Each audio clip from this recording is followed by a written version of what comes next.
is Dr. Peter Bernstein, and I'm the founder and director of the Bernstein Institute for Trauma Recovery. And I'm coming to you today from Petaluma, California, which is where we're located. And we're going to start a series of messages and videos for you on a lot of the experiences that we have had over the last, well, we're going to do for the last year. Very interesting year, and we want to share that with you and offer you some encouragement and hope. I want to talk to you today about what I call an extraordinary reality. And it doesn't mean that it's high and filled with fantasy and expectations that are just that. I want to talk about reality. And I want to dedicate this today to the caregivers and the families in need of caregiving all over the world. That is my passion for now to my dying day, to offer my wisdom, my experience, and my life to supporting, encouraging, and teaching caregivers how to survive, how to become resilient, how to actually grow within their difficult, challenging types of work or experiences that they're having. Now, this can entail doctors and nurses, it can entail family caregivers, frontline caregivers, semi-professionals. As far as I'm concerned, they're professionals.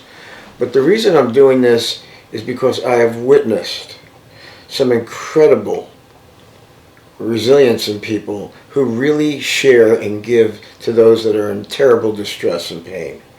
I've witnessed it in my own life, where I took care of my wife with a group of other caregivers that I had with me, a team for 4.5 years before she passed away. And it really, I went from being a PhD psychotherapist psychologist to becoming more of a human being. And that seemed to be much more important, to share what I was experiencing with others who were also experiencing the pain, the suffering, the challenges, the difficulties that can be overwhelming, and what I learned from it. And what's an amazing thing is that not everybody is drawn to doing it. In fact, when they see the difficulties coming at them, there's many people that run the other way because it is that overwhelming. It is that painful and frightening. But at the same time, we are all going to be facing this in our lives or with loved ones. The numbers of people that are doing unpaid caregiving at this point in the United States is 48 million, and it's growing. The amount that still can't believe the number, $600 billion a year of unpaid caregiving is happening. Now in the United States, we're a very hodgepodge, fragmented type of system. We don't have the resources that other countries put into this. We need to. But many caregivers go without acknowledgement. They feel isolated. They're facing extraordinary difficulties, and things can be out of control. They're not going to be able to make everything better and wonderful. So I've learned the hard way that this can change a person's life for the better. And it's through the struggles and it's through the pain that we begin to discover ourselves in new ways. Not only the good, but the bad too. But we get to face ourselves in new ways, and we begin to find ourselves becoming more and more human. There's been so much that's been written about this over the ages. I think the Catholic Church in the 15th century did a study called Ars Moriendi. It's called The Art of Dying. It's a really practical treatise on what comes out of it. And in fact, I read it in the Wall Street Journal the first time, and it was an editorial. And it was written by a young professor at, I think, Duke University. I would have expected it to be, when I first read it, well, here we go, it's going to be some ecumenical or religious piece from an intellectual. And it turned out not to be that at all, because this young man was, when I say young, he was in his early 40s, he was taking care of his dying wife. And this is what came out of it for him, and how the things that Ars Moriendi talked about in the Middle Ages, became so relevant to him, and they became very relevant to me too, and very encouraging and supportive. And we needed that.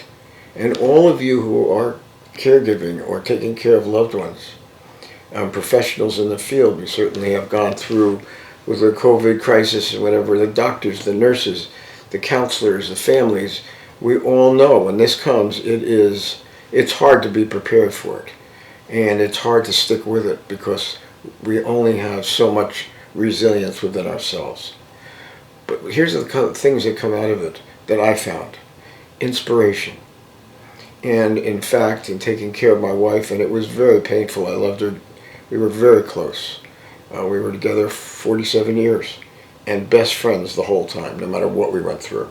So it was very tough. But the thing that came out of it for me was a new kind of inspiration and a reality and a realization that so many people are facing this, that don't have the support, that don't have the resilience deep within themselves. And here I am in the middle of all this and beginning to become inspired about putting together programs to help others that are caregivers.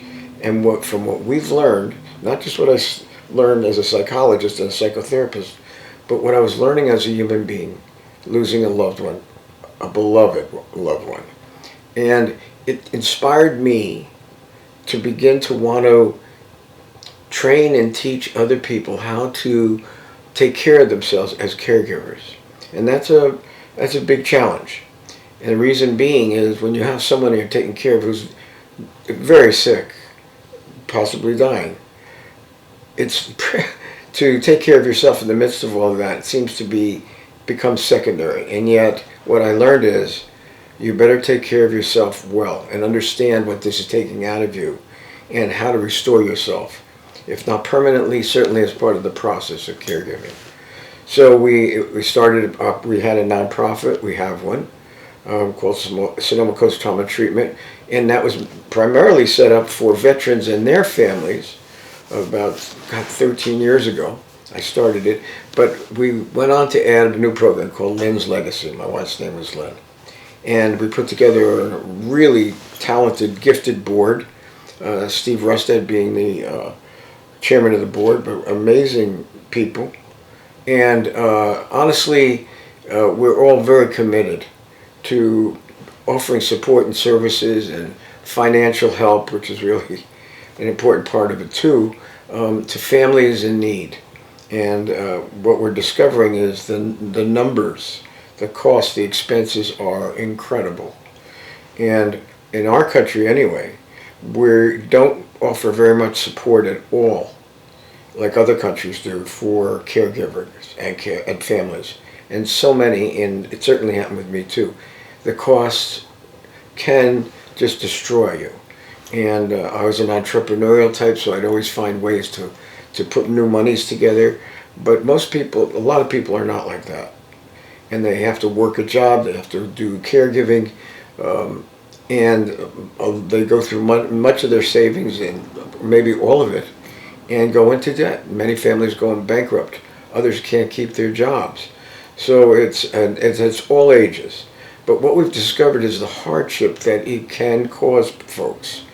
And in some ways, that's what makes this an extraordinary reality, because it's not what most people want to embrace or are drawn to, but it comes into all of our lives at some point. We're all going to be caregivers at some point.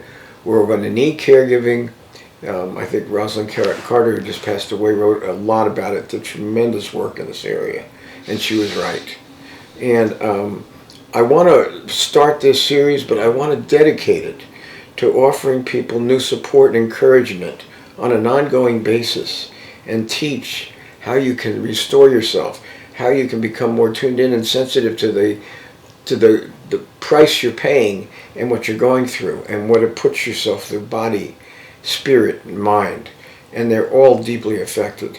At the same time, instead of breaking you, the struggles can bring new life, new sense of spirituality, new awareness and sensitivity to how these things affect your body and what you can do to protect yourself and restore yourself and continue in the process and actually learn to thrive and in some personal ways prosper and become healthier and renewed people. And I know that sounds like that's hard to believe, but I am telling you the truth. And we know many people that's exactly what come out of it. But the struggles are extraordinary.